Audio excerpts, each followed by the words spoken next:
आपको हॉरर कहानियां पसंद है तो हमारे चैनल को सब्सक्राइब करके बेल आइकॉन ऑल नोटिफिकेशन पर सेट कर लीजिए। मेरा नाम जॉन है। मैं अपनी पत्नी से बहुत ही ज़्यादा प्यार करता था। इतना प्यार कि उसके बिना मैं एक पल भी नहीं जी सकता। मेरी मैरिड लाइफ बहुत ही ज़्यादा अच्छे से चल रही थी, लेकिन एक दिन मेरे पत्नी की एक कार एक्सीडेंट में मौत हो गई और उसके बाद मैं बहुत ही ज़्यादा दुखी हो गया और मैं पूरी तरह से अंदर से टूट गया था।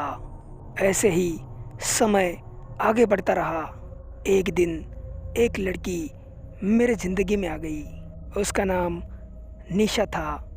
वो लड़की एक शैतान थी। मुझे दुख में देखकर निशा ने कहा, लगता है तुम अपनी पत्नी से बहुत ज़्यादा प्यार करते थे।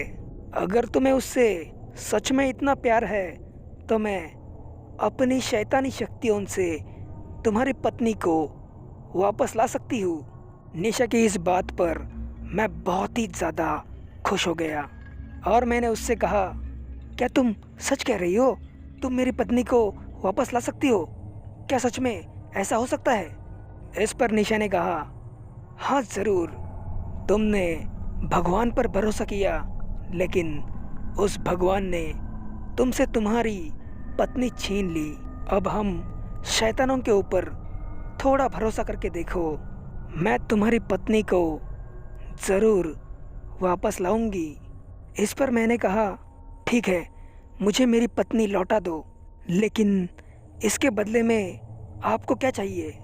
इस पर निशा ने कहा, उसकी चिंता तुम मत करो।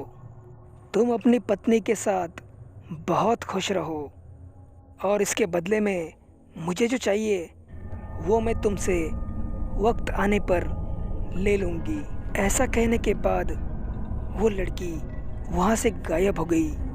उसके कुछ देर बाद मैं अपने घर चला गया और वहाँ पर जाने के बाद मुझे मेरी पत्नी दिख गई। उसे देखकर मैं इतना ज़्यादा खुश हो गया था कि पूछो ही मत। लेकिन मेरी वो सारी खुशी ज़्यादा देर नहीं टिक पाई, क्योंकि वो मेरी पत्नी नहीं थी। वो एक बस जिंदा लाश थी। उसके अलावा और कुछ भी नहीं था। वो सब देखकर मुझे पता चला कि मैंने एक गलत लड़की पर भरोसा किया था, क्योंकि वो एक शैतान थी और शैतान हमेशा झूठे और मक्कार होते हैं।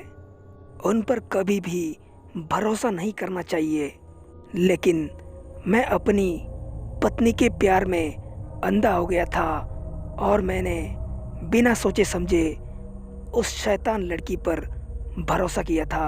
लेकिन उस लड़की ने मुझे एक ऐसा खूंखार भेड़िया बनाया जो रात में मासूम लोगों की जान लेता है। फिर भी मैं हर रात अपने आप पर किसी भी तरह से काबू पा लेता हूँ, लेकिन पूर्णिमा की रात को मैं हमेशा आउट ऑफ कंट्रोल ही रहता हूँ और पता नहीं मेरे हाथों से कितने मासूम लोगों की जान चली गई है और ये मेरे पाप की सज़ा है।